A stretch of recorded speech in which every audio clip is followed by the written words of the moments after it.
Hello, my name is Gav Cross, and I'm a storyteller, but I also like to read stories, and I do that live on Twitch on Mondays, 9 p.m, and then I pop it here on YouTube. Tonight I'm going to read from the ghost stories of Edith Wharton, and I'm going to read The Eyes. I hope you enjoy it. Let me know. Always leave a comment. I'd really like to know what you think, but also you could come and join us live. Very nice people here. We've just had a nice chat about Earl Grey tea. So, from the ghost stories of Edith Wharton, The Eyes. We had been put in the mood for ghosts that evening after an excellent dinner at our old friend Colwyn's by a tale of Fred Merchant's, the narrative of a strange, personal visitation.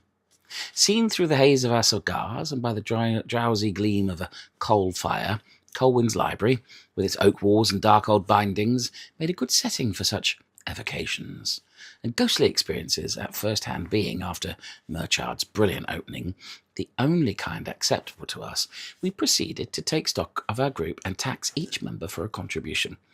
There were 8 of us, and 7 contrived in a manner more or less adequate to fulfil the condition imposed.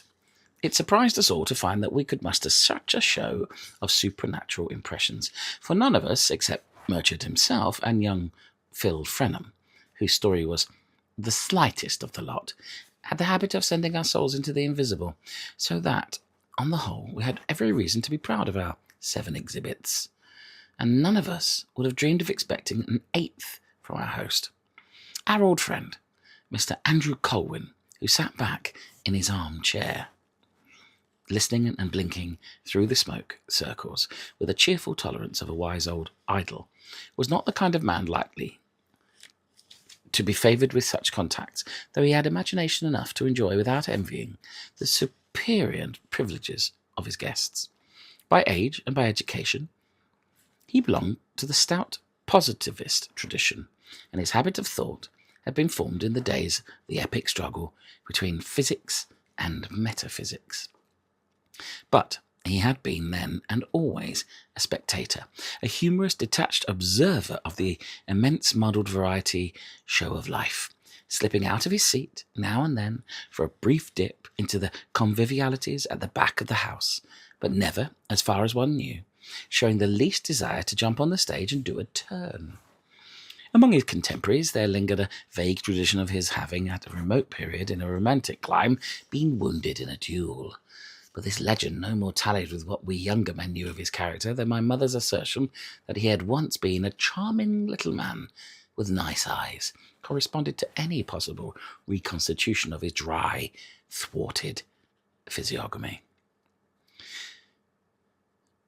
"He never can have looked like anything but a bundle of sticks," Murchard once said of him, "or a phosphorescent log, rather." Someone else amended, and we recognised the happiness of this description of this small, squat trunk, with the red blink of the eyes in a face like mottled bark. He had always been possessed of a leisure which he had nursed and protected instead of squandering it in vain activities. He carefully guarded hours had been devoted to the cultivation of a fine intelligence and a few judiciously chosen habits.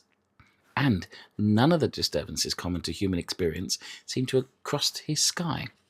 Nevertheless, his dispassionate survey of the universe had not raised his opinion of that costly experiment, and his study of the human race seemed to have resulted in the conclusion that all men were superfluous and women necessary only because someone had to do the cooking.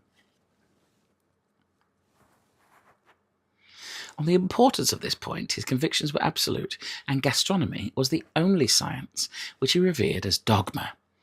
It must be owned that his little dinners were a strong argument in favour of this view, beside being a reason, though not the main one, for the fidelity of his friends. Mentally, he exercised a hospitality less seductive, but no less stimulating.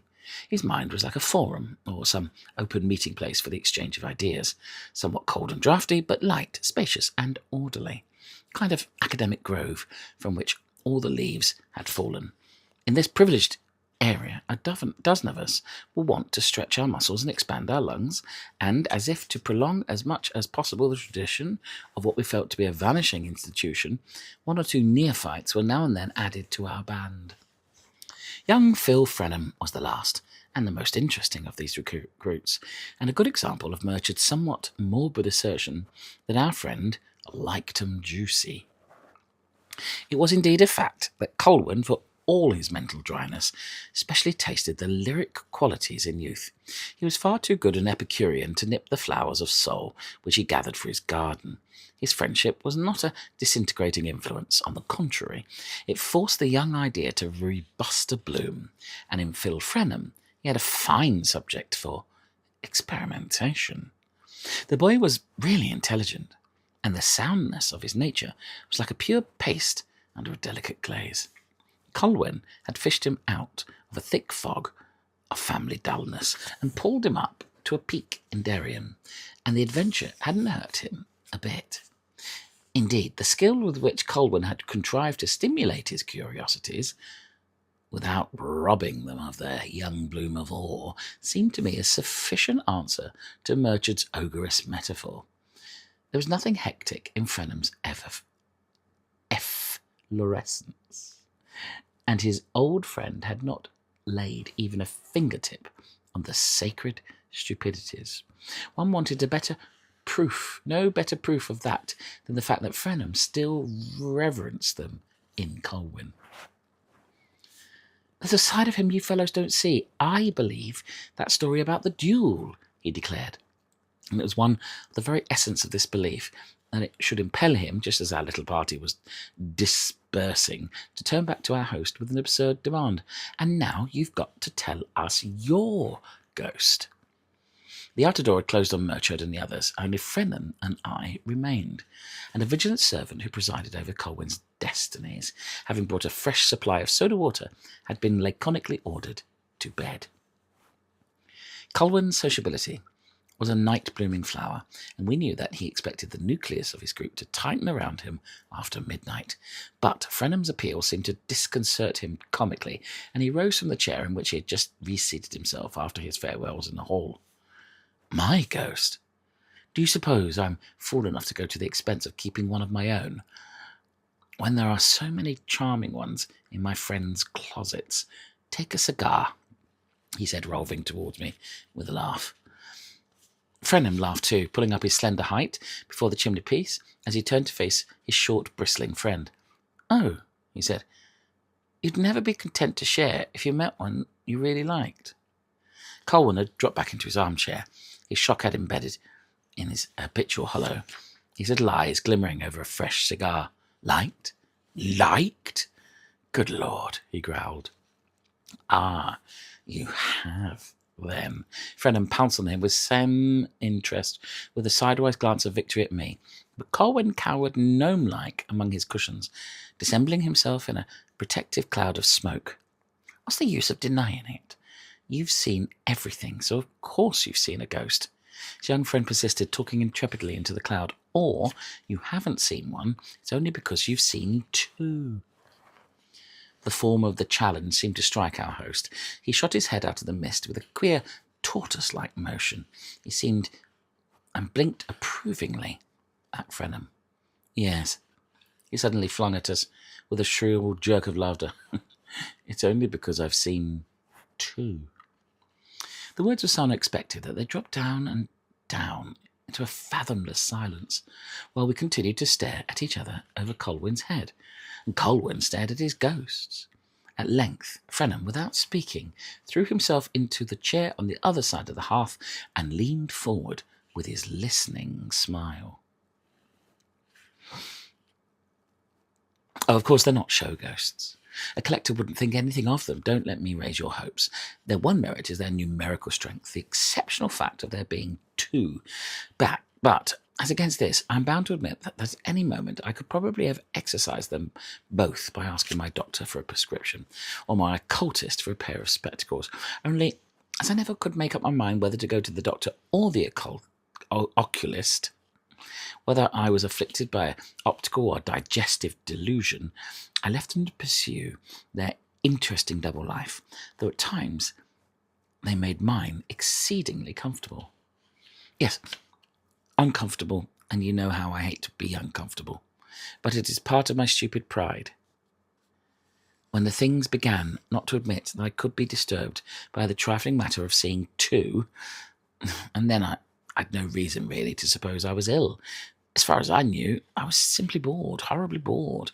But it was part of my boredom, I remember, that I was feeling so uncommonly well and didn't know how to journey to work off my surplus energy. I'd come back from a long journey down to South America and Mexico, and had settled down for winter near New York with an old aunt who had known Washington Irving and corresponded with M.P. Willis. She lived not far from Irvington in a damp Gothic villa overhung by Norway spruces and looking exactly like a memorial emblem done in hair. Her personal appearance was in keeping with this image, and her own hair, of which there was little left, might have been sacrificed on the manufacture of the emblem. I'd just reached the end of an agitated year, with considerable arrears to make up in money and emotion, and theoretically it seemed as though my aunt's mild hospitality would be beneficial to my nerves as to my purse. But the deuce of it was that as soon as I felt myself safe and sheltered, my energy began to revive. And how was I to work it off inside of a memorial emblem? I had at that time the agreeable illusion that sustained intellectual effort could engage a man's whole activity. I decided to write a great book. I forgot about what. My aunt, impressed by my plan, gave up to me her Gothic library, filled with classics in black cloth and daguerreotypes of faded celebrities, and I sat down at my desk to make myself a place among their number. And, to facilitate my task, she lent me a cousin to copy my manuscript. The cousin was a nice girl. I had an idea what a nice girl was, just what I needed to restore my faith in human nature. And principally in myself. She was neither beautiful nor intelligent. Poor Alice Knoll. But it interested me to see any woman content to be so uninteresting. I wanted to find out the secret of her content. In doing this, I handled it rather rashly and put it out of joint. Just for a moment. There's no fatuity in telling you this, for the poor girl had never seen anyone but cousins. Well, I was sorry for what I'd done, of course, and confoundedly bothered as to how I should put it straight. She was staying in the house, and one evening, after my aunt had gone to bed, she came down to the library to fetch a book she'd mislaid. Like any artless heroine on the shelves behind us, she was pink-nosed and flustered, and it suddenly occurred to me that her hair, though it was fairly thick and pretty, would look exactly like my aunt's when she grew older. I was glad I'd noticed this, for it made it easier for me to do what was right. When I'd found the book she hadn't lost, I told her I was leaving for Europe that week. Europe was terribly far off in those days, and Alice knew at once what I meant. She didn't take it in the least as I'd expected. It would have been easier if she had. She held her book very tight and turned away a moment to wind up the lamp on my desk. It had a ground glass shade with vine leaves and glass drops around the edge. I remember. Then she came back, held out her hand, and said, "Goodbye." And as she said it, she looked straight at me and kissed me. I'd never felt anything as fresh and shy and brave as her kiss. It was worse than any reproach, and it made me ashamed to deserve a reproach from her. I said to myself, I'll marry her, and when my aunt dies, she'll leave us this house, and I'll sit here at the desk and go on with my book, and Alice will sit over there with her embroidery and look at me as she's looking now, and life will go on like that for any number of years. The prospect frightened me a little, but at the time it didn't frighten me as much as doing anything to hurt her, and 10 minutes later she had my seal ring on my finger, and my promise that when I went abroad, she should go with me. You'll wonder why I'm enlarging on this familiar incident. It's because the evening on which it took place was the very evening on which I first saw the queer nut sight I'd spoken of. Being, at that time, an ardent believer in a necessary sequence between cause and effect, I naturally tried to trace some kind of link between what had just happened to me in my aunt's library and what was to happen a few hours later on the same night. So the coincidence between the two events always remained in my mind. I went up to bed with rather a heavy heart, for I was bowed under with the weight of the first good action I had ever consciously committed, Young as I was, I saw the gravity of my situation. Don't imagine from this that I had hitherto been an instrument of destruction. I'd been merely a harmless young man who had followed his bent and declined all collaboration with Providence. Now, I had suddenly undertaken to promote the moral order of the world, and I felt a good deal like the trustful spectator who has given his gold watch to the conjurer and doesn't know in what shape he'll get it back when the trick is over. Still, a glow of self-righteousness tempered my fears, and I said to myself as I undressed that when I'd got used to being good, it probably wouldn't make me as nervous as it did at the start. By the time I was in bed, I'd blown out my candle. I felt I really was getting used to it, and that as far as I'd got, it was not unlike sinking down into one of my aunt's very softest wool mattresses. I closed my eyes on this image, and when I opened them, it must have been a good deal later, for my room had grown cold, and the night was intensely still. I was waked suddenly by the feeling we all know, the feeling that there was something near me that hadn't been there when I fell asleep. I sat up and strained my eyes into the darkness. The room was pitch black, and at first I saw nothing, but gradually a vague glimmer at the foot of the bed turned into two eyes staring back at me. I couldn't see the face attached to them on account of the darkness, I imagined, but as I looked, the eyes grew more and more distinct. They gave out a light of their own. The sensation of being thus gazed at was far from pleasant, and you might suppose that my first impulse would have been to jump out of bed and hurl myself at the invisible figure attached to the eyes, but it wasn't. My impulse was to lie still. I can't say whether this was due to the immediate sense of my uncanny nature, or the apparition, to the certainty that if I did jump out of bed, I should hurl myself on nothing, or merely to the benumbing effect of the eyes themselves. They were the very worst eyes I've ever seen. A man's eyes. But what a man. My first thought was that he must be frightfully old. The orbits were sunk, and the thick, red-lined lids hung over the eyeballs like blinds of which the cords are broken. One lid drooped a little lower than the other, the effect of a crooked leer between these pulpy folds of flesh, with a scant bristle of lashes. The eyes themselves, small glassy discs with an agate-like rim about the pupils, looked like sea pebbles in the grip of a starfish. But the age of the eyes was not the most unpleasant thing about them. What turned me sick was their expression of vicious security. I don't know how else to describe the fact that they seemed to belong to a man who had done a lot of harm in his life, but had always kept just inside the danger lines. They were not the eyes of a coward, but of someone who was much too clever to take risks, and my gorge rose at their look of base astuteness. Yet even that wasn't the worst, for as we continued to scan each other, I saw in them a tinge of faint derision, and felt myself to be its object. At that I was seized by an impulse of rage that jerked me out of the bed and pitched me straight on the unseen figure at its foot. But of course there wasn't any figure there, and my fists struck at emptiness. Ashamed and cold, I groped about for a match and lit the candles. The room looked just as usual, as I'd known it would, and I crawled back to bed and blew out the lights. As soon as the room was dark again, the eyes appeared.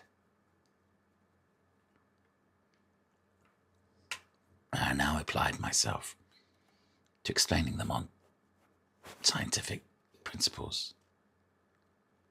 At first I thought the illusion might have been caused by the glow of the last embers of the chimney, but the fireplace was on the other side of my bed, and so placed the fire could not possibly be reflected in my toilet glass, which was the only mirror in the room. And it occurred to me that I might have been tricked by the reflection of the embers in some polished bit of wood or metal, and though I couldn't discover any object of the sort in my line of vision, I got up again, groped my way to the hearth, and covered what was left of the fire. But as soon as I was back in the bed, the eyes were back at the foot.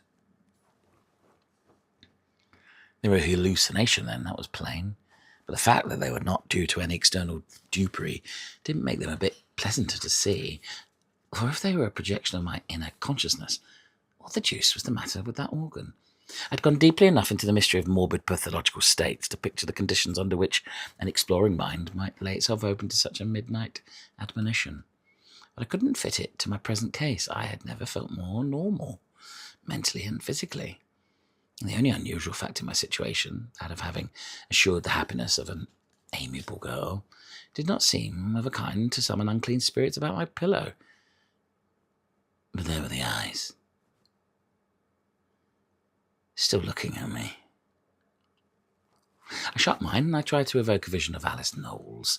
They were not remarkable eyes, but they were as wholesome as fresh water. If she had more imagination or longer lashes, their expression might have been interesting.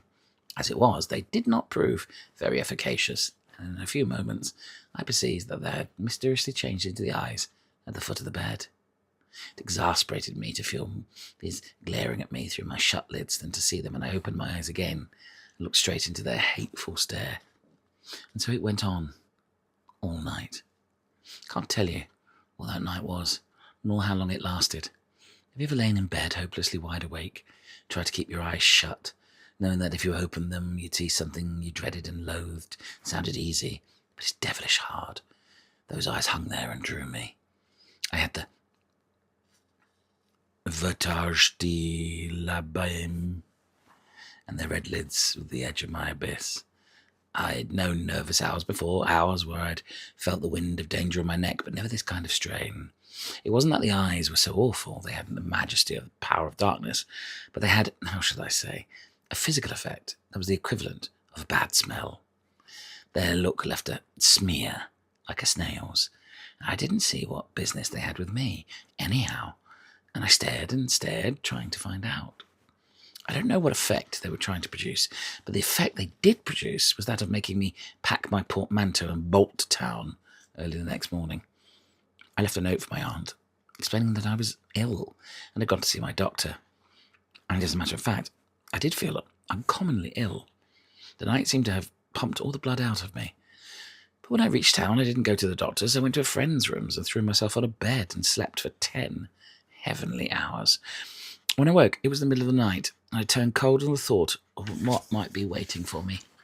I sat up, shaking, and stared into the darkness, but there wasn't a break in its blessed surface, and when I saw that the eyes were not there, I dropped back into another long sleep.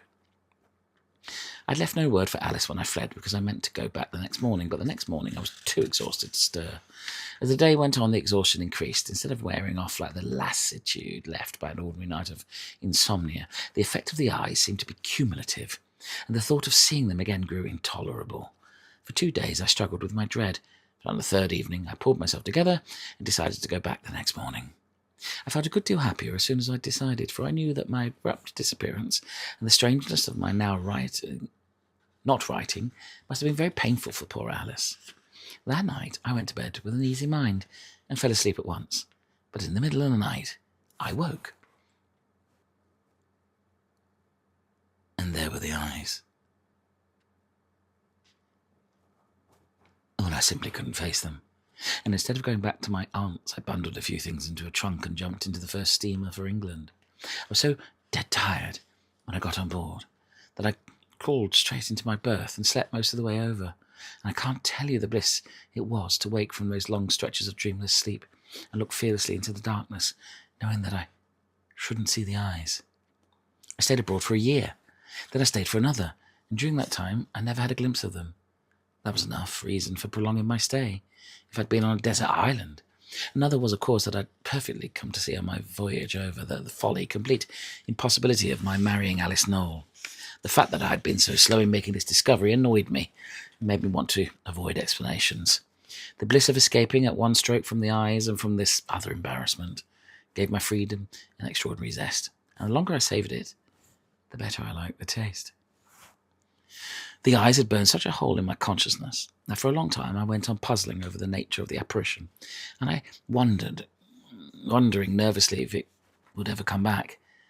But as time passed, I lost this dread and retained only the precision of the image. Then they faded in its turn.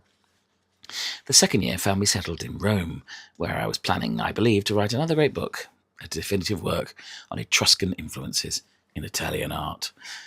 At any rate, I'd found some pretext of the kind for taking a sunny apartment in the Piazza di Spagna and then dabbling about indefinitely in the Forum, and there one morning a charming youth came to me. As he stood there in the warm light, slender and smooth and hyacinthine, he might have stepped from a ruined altar onto Antinius, say, but he'd come instead from New York with a letter, of all people, from Alice Knoll. The letter, the first I had had from her since her break, was simply a line introducing her young cousin, Gilbert Noyes, and appealing to me to befriend him. It appeared, poor lad, that he had talent, and he wanted to write, and an obdurate family having insisted that his calligraphy should take the form of double entry. Alice had intervened to win him 6 months' respite, during which he was to travel on a meagre pittance and somehow prove his ultimate ability to increase it by his pen. The quaint conditions of the test struck me first. It seemed about as conclusive as a medieval ordeal. Then I was touched by her having sent him to me. I'd always wanted to do her some service, to justify myself in my own eyes rather than hers, and here was a beautiful embodiment of my chance. Well, I imagine it's safe to lay down the general principle that predestined geniuses don't, as a rule, appear before one in the spring sunshine of the Forum, looking like one of its banished gods. At any rate, poor Noyes wasn't a predestined genius, but he was beautiful to see, and charming as a comrade, too. It was only when we began to talk literature that my heart failed me. I knew all the symptoms so well, the things he had in him and the things outside him that impinged. There's the real test, after all. It was always punctually inevitable, with the inexorableness of mechanical law, and it was always the wrong thing that struck him. I grew to find a certain grim fascination in deciding in advance exactly which wrong thing he'd select, and I acquired an astonishing skill at this game. The worst of it was that his he wasn't of the too obvious sort. Ladies who met him at picnics thought him intellectual, and even at dinners he passed for clever. I, who had him under the microscope, fancied now and then he might develop some kind of slim talent, something he could make do with and be happy on, and wasn't that, after all, what I was concerned with?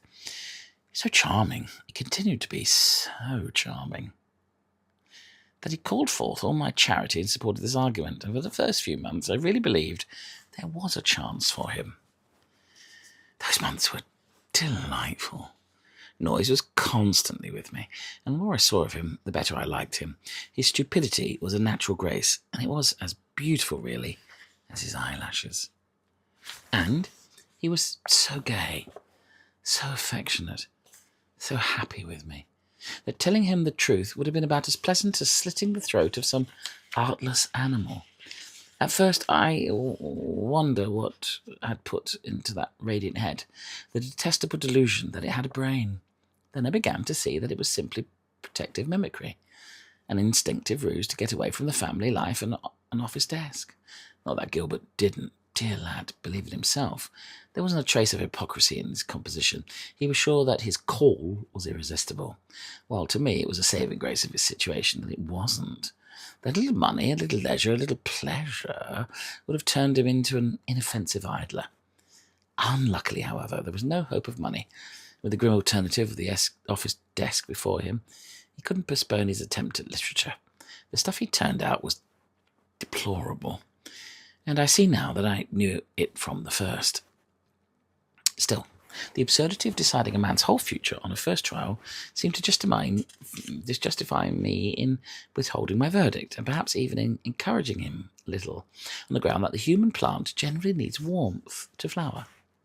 At any rate, I proceeded on that principle and carried it to the point of getting his terms of probation extended. When I left Rome, he went with me, and we idled away in a delicious summer between Capri and Venice. I said to myself, if there's anything in him, it will come out now. And it did. He was never more enchanting and enchanted. There were moments of a pilgrimage when beauty born of murmuring sound, seemed actually to pass into his face, but only to issue forth in a shallow flood of the palest ink. Well, the time came to turn off the tap, and I knew there was no hand but mine to do it. We were back in Rome, and I'd taken him to stay with me, not wanting him to be alone in a dismal pension when he had to face the necessity of renouncing his ambition. I hadn't, of course, relied solely on my own judgment in deciding to advise him to drop literature. I'd sent his stuff to various people, editors and critics, and they'd always sent it back with the same chilling lack of comment. Really, there was nothing on earth to say about it. I confess I never felt more shabbily than I did on the day when I decided to have it out with Gilbert. It was well enough to tell him that it was my duty to knock the poor boy's hopes into splinters, but I'd like to know what act of gratuitous cruelty hasn't been justified on that plea. I've always shrunk from usurping the functions of Providence, and when I have to exercise them, I decidedly prefer that it shouldn't be on an errand of destruction. Besides, in the last issue, who was I to decide, even after a year's trial, if poor Gilbert had it in him or not? The more I looked at the part I'd resolved to play, the less I liked it, and I liked it still less when Gilbert sat opposite me, with his head thrown back in the lamplight, just as Phil's is now. I'd been going over his last manuscript, and he knew it, and he knew that his future hung on my verdict. We tacitly agreed to that. The manuscript lay between us on my table, a novel, his first novel, if you please. And he reached over and laid his hand on it and looked up at me with all his life in the look. I stood up and cleared my throat, trying to keep my eyes away from his face and on the manuscript. "The fact is, my dear Gilbert," I began. I saw him turn pale, but he was up and facing me in an instant.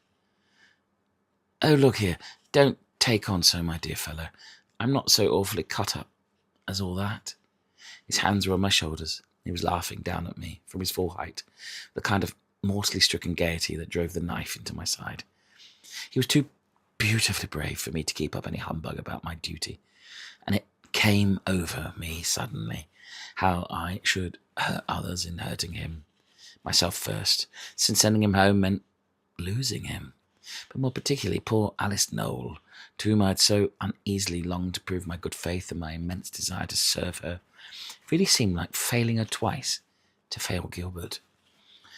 But my intuition was like one of those lightning flashes that encircle the whole horizon, and in the same instant I saw that I might be letting myself in for it if I didn't tell the truth.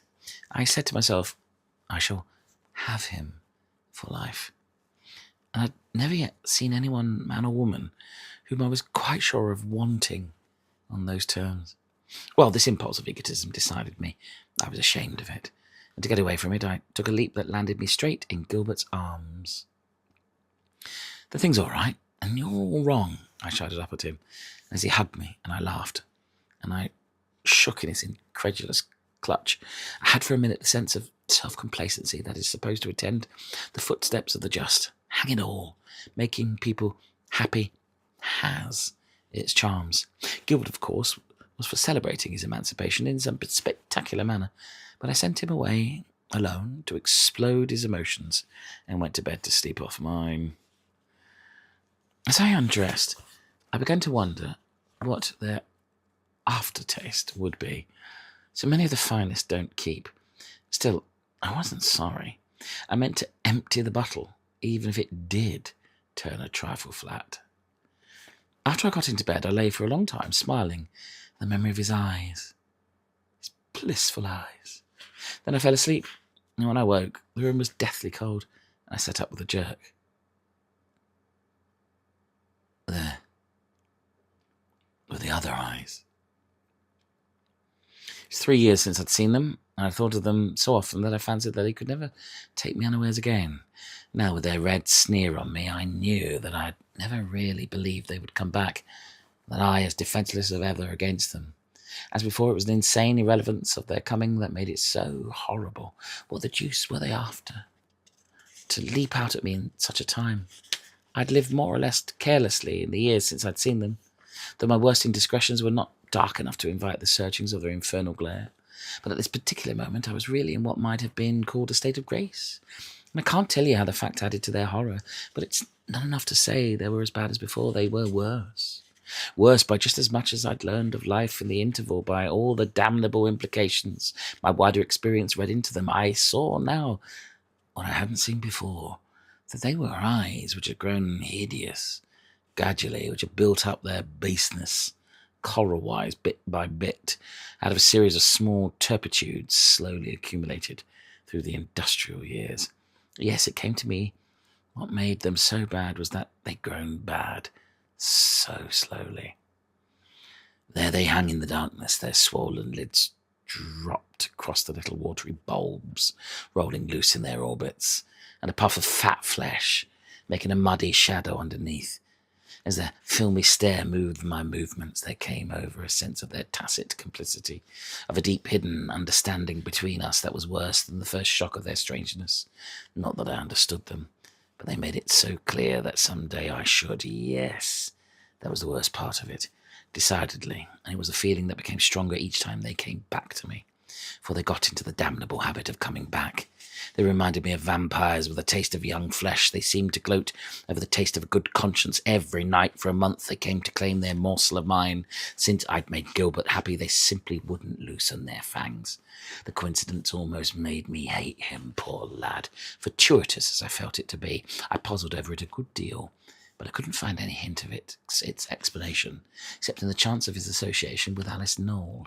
But then the eyes had let up on me the moment I'd abandoned her, so they could hardly be the emissaries of a woman scorned, even if one could have pictured poor Alice charging such spirits to avenge her.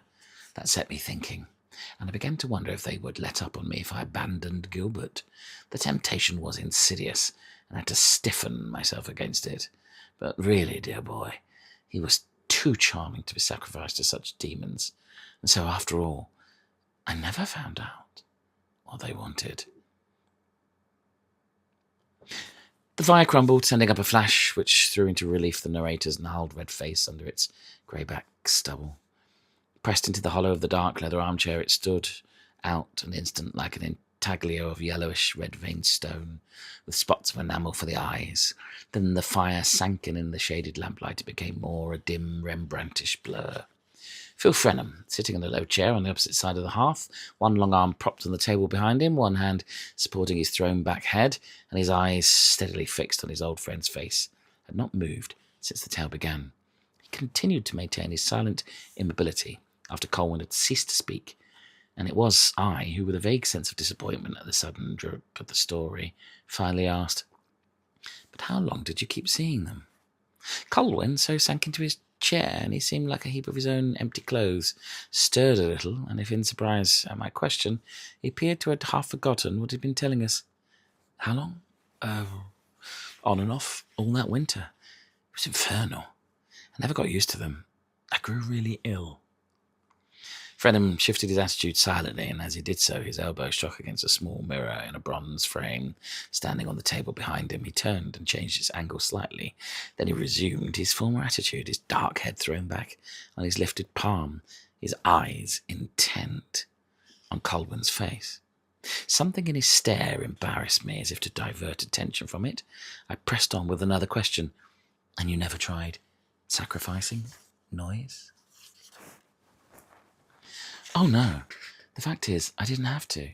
He did it for me, poor infatuated boy." "Did it for you? How do you mean?" "He wore me out, wore everybody out. He kept on pouring out his lamentable twaddle, hawking it up and down the place till he became a thing of terror. I tried to wean him from writing, oh, ever so gently, you understand, by throwing him with agreeable people, giving him a chance to make himself felt, to come to a sense of what he really had to give. I'd foreseen the solution from the beginning, felt sure that once that first ardour of authorship was quenched, he'd drop into a place as a charming parasitic thing, kind of chronic churumbino, for whom in old societies there always a seat at the table and a shelter behind the ladies' skirts. I saw him take his place as the poet. The poet doesn't write. One knows the type in every drawing-room. Living in that way doesn't cost much. I'd worked it all out in my mind and felt sure that with a little help he could manage it for the next few years. Meanwhile, he'd sure to marry. I saw him married to a widow, rather older, with a good cook, well-run house, and I actually had my eye on a widow. Meanwhile, I did everything to facilitate the transition, lent him money to ease his conscience, introduced him to pretty women to make him forget his vows, but nothing would do him. He had one idea, and his beautiful, obstinate head. He wanted the laurel and not the rose, and he kept on repeating Gautier's axiom and battering and filing in his limp prose till he'd spread it out over Lord knows how many thousand sloppy pages. Now and then he would send a pailful to a publisher, and of course he would always come back. At first it didn't matter. He thought it was misunderstood. He took the attitudes of genius. Whenever an opus came home, he wrote another to keep it company. Then he had a reaction of despair and accused me of deceiving him, and Lord knows what. I got angry at that, and I told him it was he who was deceived himself. He came to me determined to write, and I'd done my best to help him. That was the extent of my offence, and I'd done it for his cousin's sake, not his. That seemed to strike home, and he didn't answer a minute. And then he said, "My time's up, and my money's up. What do you think I'd better do?" "I think you'd better not be an ass," I said. He turned red and asked, "What do you mean by being an ass?" I took a letter from my desk and held it out to him. "I mean refusing this offer of Mrs. Ellinger's to be her secretary at a salary of $5,000. There may be a lot more in it than that." He flung out his hand with a violence that struck the letter from mine. "Well, I know well enough what's in it," he said, scarlet to the roots of his hair. "And what's your answer, if you know?" I asked. He made none at the minute, but turned away slowly to the door. There, with his hand on the threshold, he stopped to ask, almost under his breath, "And you really think my stuff's no good?" I was tired and exasperated, and I laughed. I don't defend my laugh. It was a wretched taste. But I must plead in extenuation that the boy was a fool, that I'd done my best for him. I really had. He went out of the room, shutting the door quietly after him. That afternoon I left for Frascati, where I'd promised to spend the Sunday with some friends. I was glad to escape from Gilbert, and by the same token, as I learned that night, I'd also escaped from eyes. I dropped into the same lethargic sleep that had come to me before when their visitation ceased. When I woke the next morning in my peaceful painted room above the elixirs, I found the utter weariness and deep relief that always followed me on that repairing slumber. I put in 2 blessed nights at Frascati, and when I got back to my rooms in Rome, I found that Gilbert had gone. No, nothing tragic had happened. The episode never rose to that. He'd simply packed his manuscripts and left for America, for his family and Wall Street desk. He left a decent little note to tell me of his decision, and behaved altogether in the circumstances as little like a fool as it is possible for a fool to behave. Colwyn paused again. Frenham sat motionless, the dusky contour of his young head reflected in the mirror at his back. "What became of Noyes afterward?" I finally asked, still disquieted by my sense of incompleteness, by the need of some connecting thread between the parallel lines of the tale. Colwyn twitched his shoulders. Nothing became of him, because he became nothing. There could be no question of becoming about it. He vegetated in an office, I believe, finally got a clerkship in a consulate, and married drearily in China. Saw him once in Hong Kong years afterward. He was fat, hadn't shaved, and I was told he drank. He didn't recognise me. "And the eyes?" I asked, after another pause, which Frenham's continued silence made oppressive. Colwyn, stroking his chin, blinked at me meditatively through the shadows. "I never saw them after my last talk with Gilbert. Put 2 and 2 together if you can. For my part, I haven't found the link." He rose stiffly, his hands in his pockets, and walked over to the table on which reviving drinks had been set out. "You must be parched after this dry town. Here, help yourself, my dear fellow. Here, Phil." Turned back to the hearth. Frenham sat in his low chair, making no response to his host's hospitable summons, but as Colwyn advanced towards him, their eyes met in a long look, after which, to my intense surprise, the young man turned suddenly in his seat, flung his arms across the table, and dropped his face upon them. Colwyn, at the unexpected gesture, stopped short, a flush on his face. "Phil, what the deuce? Why, have the eyes scared you? My dear boy, my dear fellow, I never had such a tribute to my literary ability ever." He broke into a chuckle at the thought and halted on a hearthrug, hands still in his pocket, gazing down in honest perplexity at the youth's bowed head. Then as Frenham still made no answer, he moved a step or 2 nearer. "Cheer up, my dear Phil. It's years since I've seen them. Apparently I've done nothing lately bad enough to call them out of chaos, lest my present evocation of them has made you see them, which would be the worst stroke yet."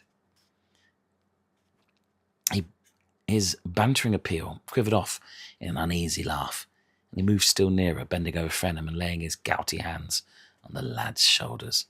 Phil, my dear boy, really, what's the matter? Why don't you answer? Have you seen the eyes? Frenham's face was still pressed against his arms, and from where I stood behind Colwyn, I saw the latter, as if under the rebuff of his unaccountable attitude, draw back slowly from his friend.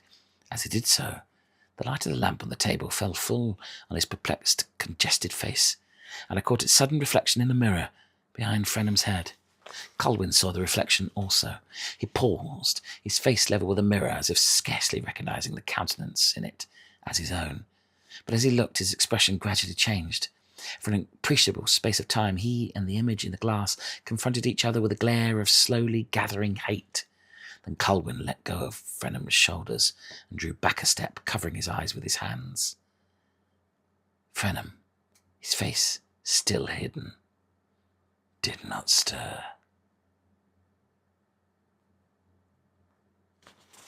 The Eyes by Edith Wharton. From the Ghost Stories of Edith Wharton. Let me know what you think. Leave a comment. If you want more stories, there's lots more on this timeline, all of varying technical quality. But I think there's some good ones there. I'll be very grateful for any likes, or if you do subscribe for the next one. Thank you very much. Remember, I read them live on Twitch, 9 p.m. on a Monday.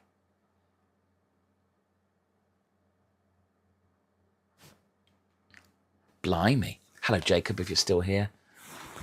Well then, what do you think of that? What do you think of that